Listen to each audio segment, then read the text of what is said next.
റോമക്കാർക്ക് എഴുതിയ ലേഖനം 8-ാം അധ്യായം 29-ാം വാക്യം നമ്മൾ വായിക്കുന്നു.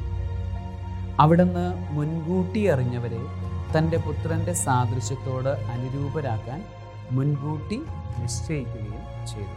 വചനം ഇതാണ്: അവിടുന്ന് മുൻകൂട്ടി അറിഞ്ഞവരെ തൻ്റെ പുത്രൻ്റെ സാദൃശ്യത്തോട് അനുരൂപരാക്കാൻ മുൻകൂട്ടി നിശ്ചയിക്കുകയും ചെയ്തു.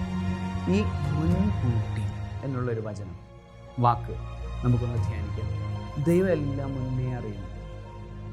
ദൈവത്തിൻ്റെ ബുദ്ധി പിൻബുദ്ധിയല്ല, മുൻബുദ്ധിയാണ്. ഓരോന്ന് ചെയ്തു കൂട്ടിയിട്ട് അയ്യോ ഇങ്ങനെ ആയിപ്പോയല്ലോ, അങ്ങനെ ചെയ്യണ്ടായിരുന്നു എന്ന് വിചാരിക്കുന്ന മാനുഷികമായ തലത്തിൽ, അല്ലെങ്കിൽ നമുക്കൊക്കെ വന്നുഭവിക്കുന്ന രീതിയിലുള്ള ബുദ്ധിയല്ല ദൈവത്തിൻ്റെ. അവിടത്തേക്ക് എല്ലാം വ്യക്തമായിട്ട് അവിടെ നിന്നെല്ലാം മുൻകൂട്ടി നിശ്ചയിച്ച് ഉറപ്പിച്ചിരിക്കുക. അതനുസരിച്ചിട്ടാണ് ഓരോന്നും ക്രമീകരിക്കപ്പെട്ട് മുന്നോട്ട് പോയിക്കൊണ്ടിരിക്കുന്നത്.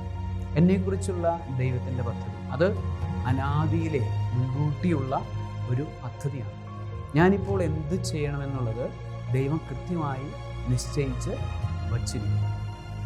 അവിടുന്ന് എനിക്ക് സ്വാതന്ത്ര്യം നൽകുന്നുണ്ട്. സ്വാതന്ത്ര്യത്തിലാണ് ഞാൻ പോയിക്കൊണ്ടിരിക്കുന്നത്.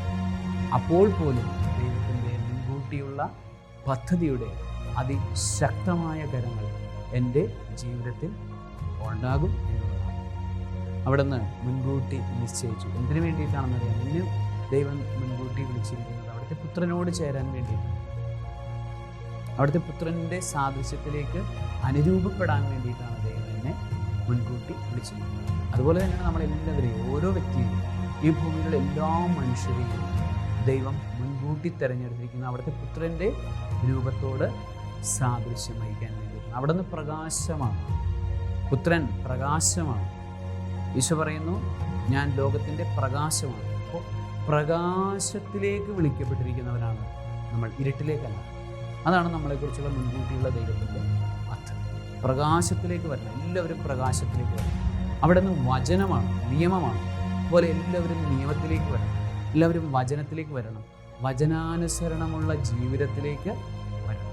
അതാണ് ആ പുത്രൻ്റെ സാദൃശ്യത്തോട് അനുരൂപരാകുക എന്ന് പറയുന്നതിൻ്റെ. അപ്പോൾ ദൈവം എല്ലാവരെയും മുൻകൂട്ടി വിളിച്ചു. ഇതിൽ നിന്ന് ആർക്കും ഒഴി കഴിവില്ല. എല്ലാവരും ഒരു ദിവസം, ഇന്നല്ലെങ്കിൽ ഒരു ദിവസം അവിടുത്തെ ആ പ്രകാശത്തിലേക്ക് വരേണ്ടി വരും.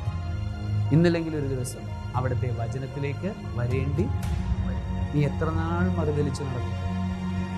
നീ എത്ര നാൾ അവിടെ നിന്ന് ഓടിയകലും? പറ്റത്തില്ല.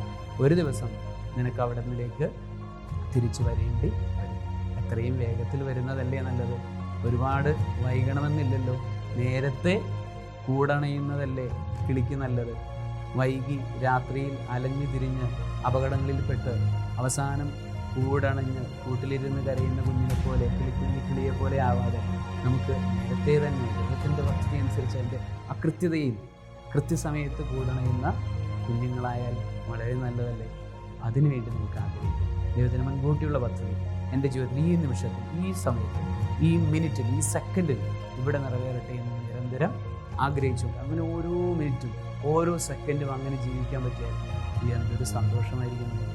എത്ര പരിശുദ്ധാത്മ അഭിഷേകമായിരിക്കും നമുക്ക്. ദൈവം നമ്മളെ എന്തുമാത്രം സ്നേഹിക്കും, ദൈവത്തിന് നമ്മളെ എന്തുമാത്രം നോക്കി പുഞ്ചിരിക്കും. അവിടുത്തെ പ്രകാശം നമ്മളിൽ എത്രമാത്രം ഉണ്ടാകും.